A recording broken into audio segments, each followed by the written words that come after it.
Hi, everybody. Good afternoon. Welcome to another SSX section. Um, it's been a while since we had one. That's because we have been busy at the back end doing one thing or the other. But as we promised, we are going to try and do better and bring these sections as much as we can. So today we have Chidera in our midst, and we have spoken to him before, so he's not a stranger. And we'll be sharing on a topic understanding equity and cap stable. So if you are interested in knowledge and you want to learn more, this is the right space. So settle in, just come along with your questions, and we will try. Chidera will try as much as he can to answer them. Welcome to Dara once again. It's a pleasure talking to you again. It's been a while. How have you been?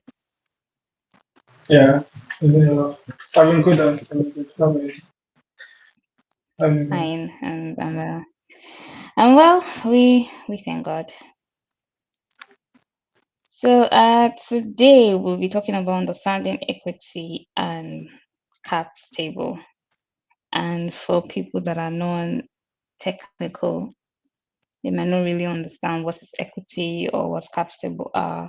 So if you don't mind explaining that. All right. Um, so basically, in the context of startups, yeah. So for someone who has actually like built a business that can be termed a startup, that is pretty much a business Mm, that can scale using technology. mm, Let me. All right. So basically, just a business that can scale using technology. Yeah. So we've had a bunch of all of those. There are different categories like agri-tech, health tech, edutech, fintech, and the rest of them. Yeah.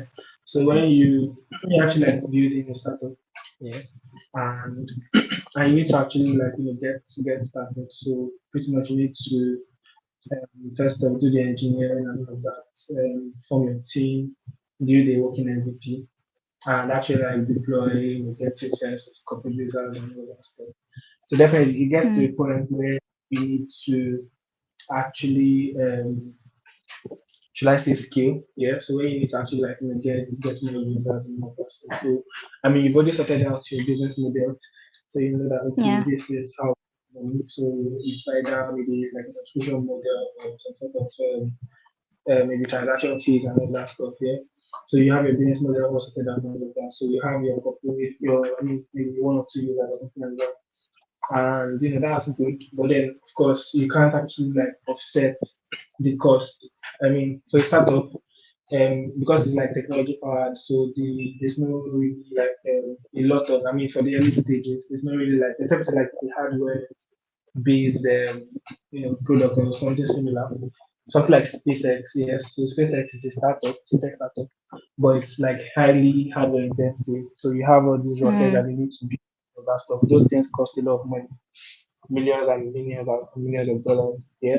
So, but if you are building like a tech solution, a software or something like that, it's like much cheaper. Yeah. To actually like build. Yeah. So when you actually like build out this software, you need to scale pretty much. So you need to actually like get users. So when you're making like $2 from a particular user, I mean that's all good and all that. If you have 1,000 users, if you're making $2,000, you have 10,000, 100,000 users, active users paying or something like that, the revenue actually like does grow, yeah, and then the profit also mm, does grow, right? Yeah. So but then it got the problem. So how do you actually get that initial traffic? How do you actually scale? Yeah. So of course, most of the things you would actually like require some sort of funds. Yeah. So for example, you need to do like some marketing and all of that stuff. So those things are actually expensive. You need to probably sign leads and all that stuff, and initiate partnerships and all of that. So because of that constraint in terms of the money you need, so startups actually do really need to raise money. So and they raise this money from investors. Yeah. So you can be an angel investor. An angel investor is just someone that comes and says, "Oh, most times an angel investor is just like a simple entity, a simple person. So you can just say, "Oh, I like what you're doing and all of that stuff. Let me give you $100,000 and then change for 10% of the company and all of that. So that's how the whole thing actually does start. So we have VCs. So VCs are venture capital funds. So of course those ones are like it's a company, and of course there are people in the company. It's not like just one, it's a fund. So it's like sometimes they actually like have to comprise of other companies in that one fund that actually like invest. And the reason for that is just to distribute the risk, because I mean you're an early stage startup. So you're probably looking to raise your pre-seed, and because it's early stage, the risk is very high. But also because the Mm, risk is very high, the reward is also very high. So if those funds actually do come in at that point in time and you actually end up being successful, then I mean it's actually like a very good return for those early stage investors. So now back to the question of what an equity is. So basically, an equity is pretty much. I mean, when people say nowadays that we are getting 10% of a company or something like that, yeah, we are actually like maybe thinking of like you own, like let's say you are kind of visualizing. Most people actually do visualize that. Oh, they have 10% of the company. You get, so like we own 10% of the company, that kind of stuff. Like they sit at 10%, but it's not actually 10%. So that's where the whole capital thing comes in. But basically, that equity is pretty much cash that you get, and then you pretty much mm, issue. So those things that you actually like issue are called shares. So you issue shares to your investors, and then the amount of shares that are being issued by the company, yeah, and then the value of the company, that's pretty much the valuation of the company, actually just mm. boil down to the stake. So you hear things like equity stake. So you hear someone saying, "Oh, they have 10% or something like that." So that's pretty much what equity is. Thank you very much. I don't think there's any better explanation than what you just gave. For people that do not understand what equity might be. Now, talking about equity, I also understand that it is very different from when the company has scaled into like their to a very maximum capacity, and when it's just a startup that's barely a year old and is still looking for investors, and the value is not as much. How does equity, or what can you say to us like equity determining the decision making power or body of the startup in that stage? Like say Yeah.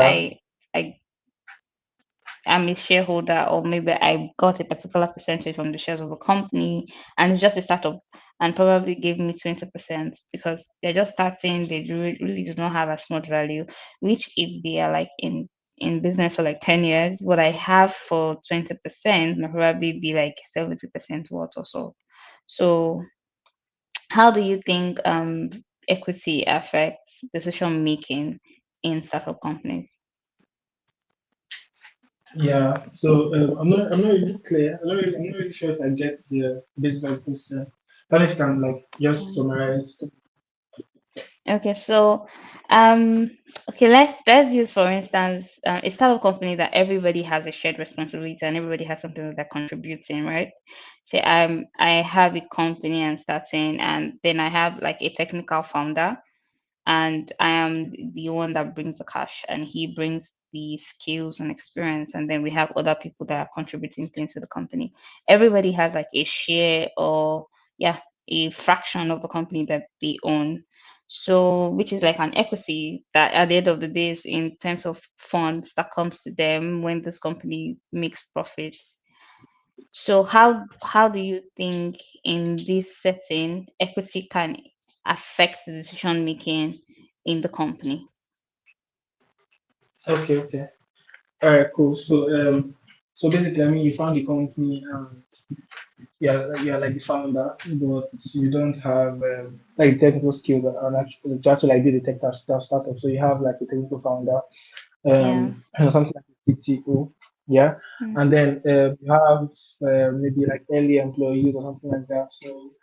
Um, so those employees are pretty much the people that kind of started. They probably they are actually like very instrumental in building out the initial version of the product and all that stuff. So, so basically, I mean, it actually does depend. So if the depends on how large or how small the initial team is. So I mean, it's just starting out. So if those early employees are like kind of like small enough, they actually like play very key roles. So aside you have the CEO and founder, you have Mm, like the CTO you mentioned earlier. So let's say the other employees are like very very very stable. There's something like marketing or product and all of that stuff. So they can be like a CMO or CPA or something like that. So I mean at the end of the day, they could actually be co-founders. Yeah, and then mm, you'd have equity stake, like we pretty much distribute equity between everyone. But then I mean the question now comes down to how do you actually distribute the equity. So there's a mm, lot of different things. So different things actually do for different people. Yeah.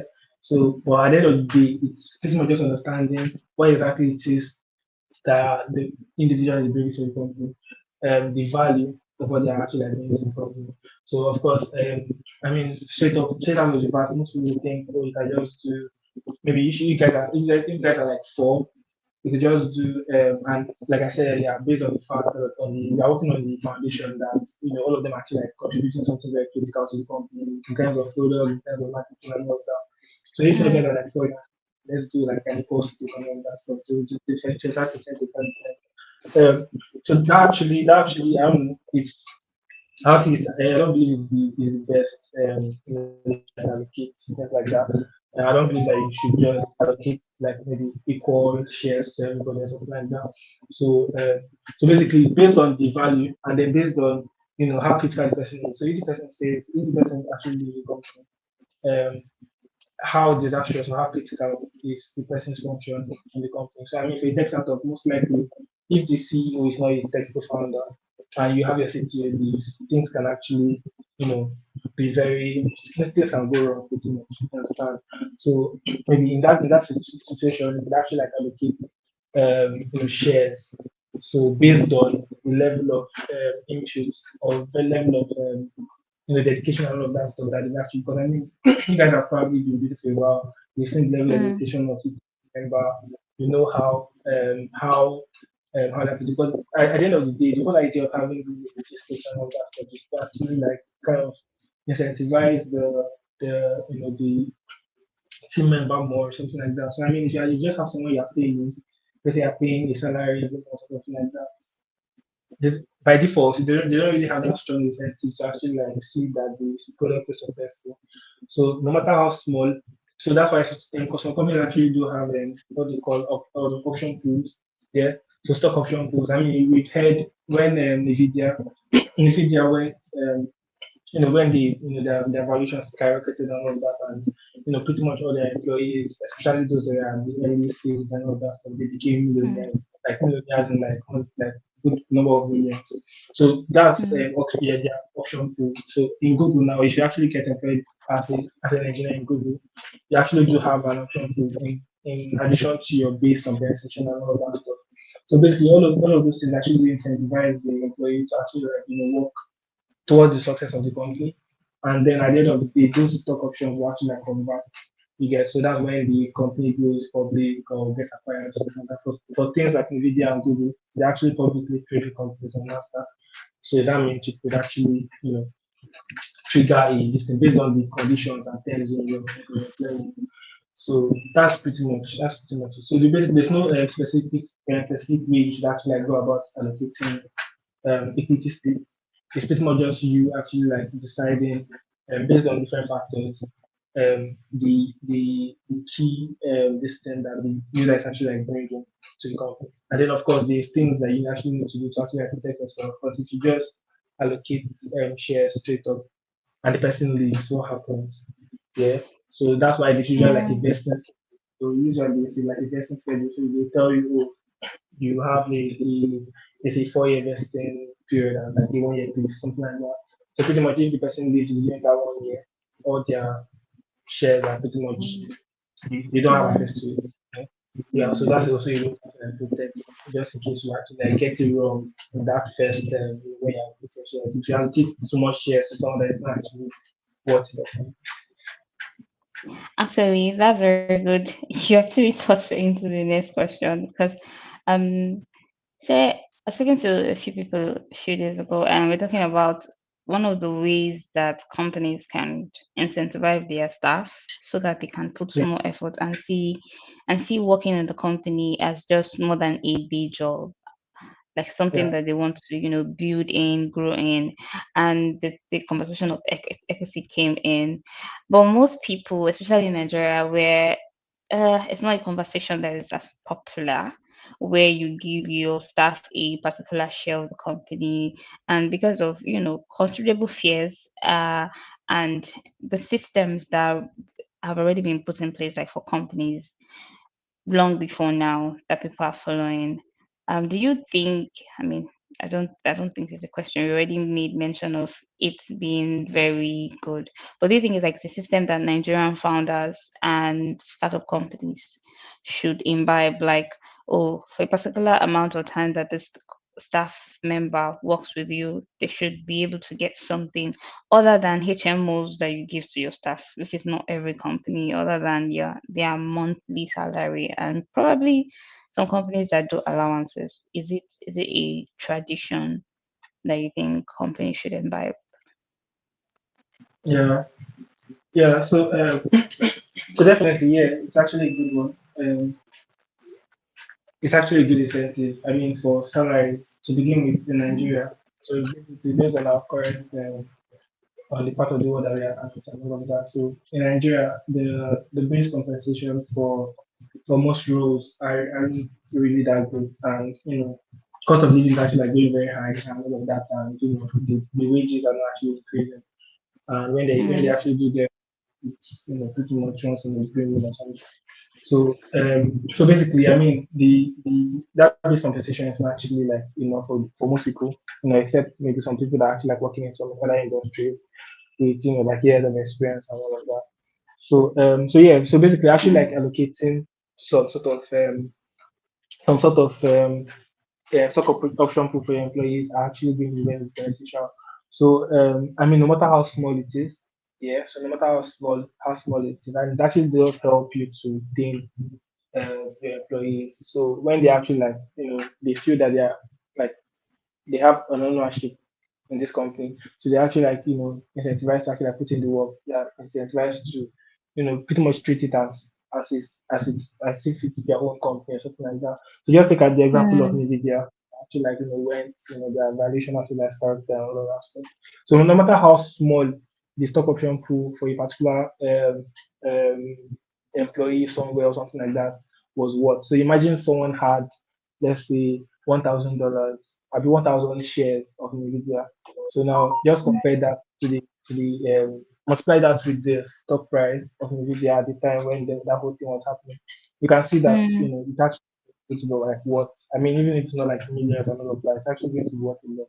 Yeah, and those yeah. things actually doing advise them to so no matter how small it is, I feel it's actually like beneficial to have something something that that would, aside the whole health plan and all of that stuff, something that will actually like make them feel that they are, like they are part of this company and they're actually like, part of the ownership and all.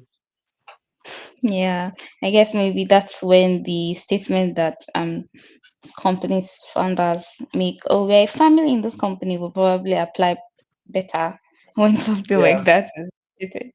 So yeah, duly noted. Very, very good reference.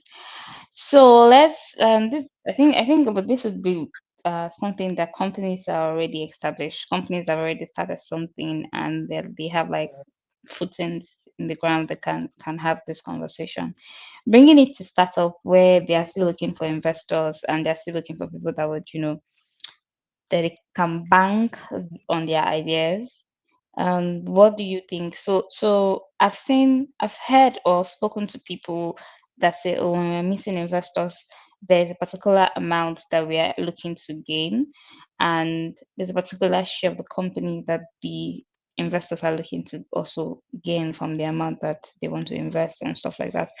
So, what do you think startup founders should have in mind when they are negotiating equity with their sponsors or investors?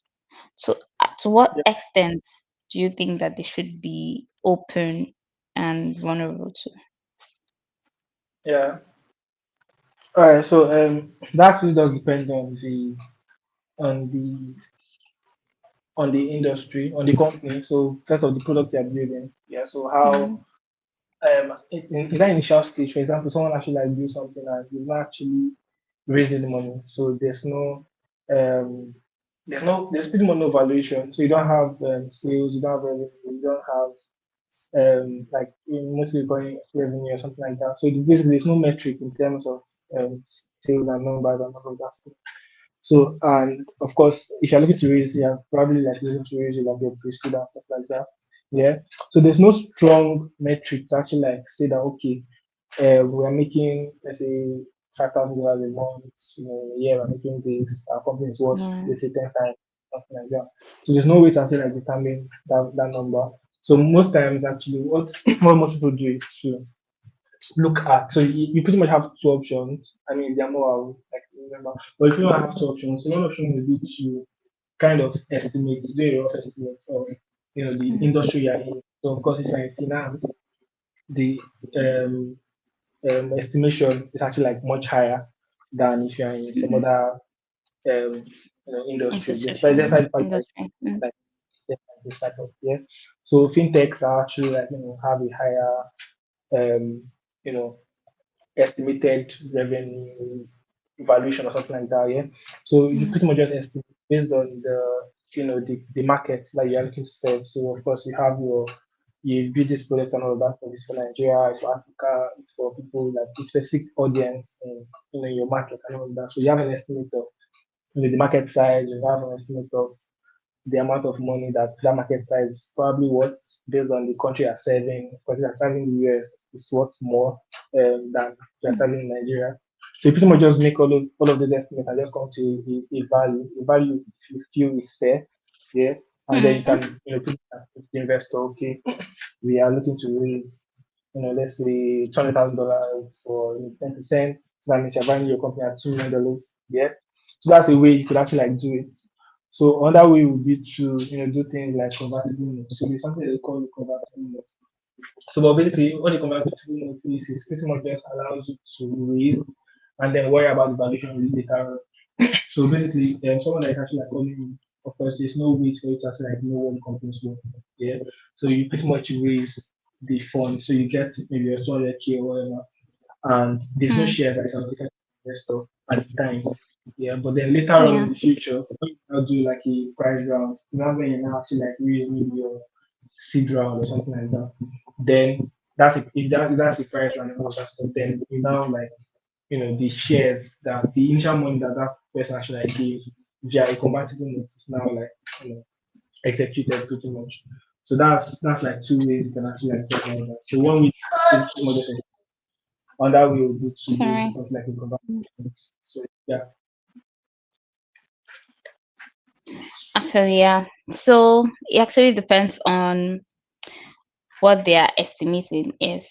So I'm just going to give a scenario. I think I was speaking. I think I was speaking to one of our community members on what investors, or sorry, startup founders who are looking to pitch their product to investors should look out for. And he mentioned something about, oh, when he first started his business, he had to like get give out 20% of the company for a $4,000 investment, which if you look at it, you'll be like, oh, that's not a very wise negotiation.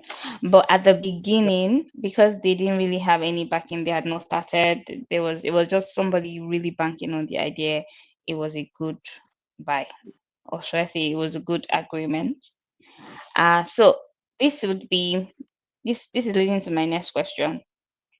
Aside from the fact that they're putting in mind all the estimates in terms of equity, in terms of funds, how much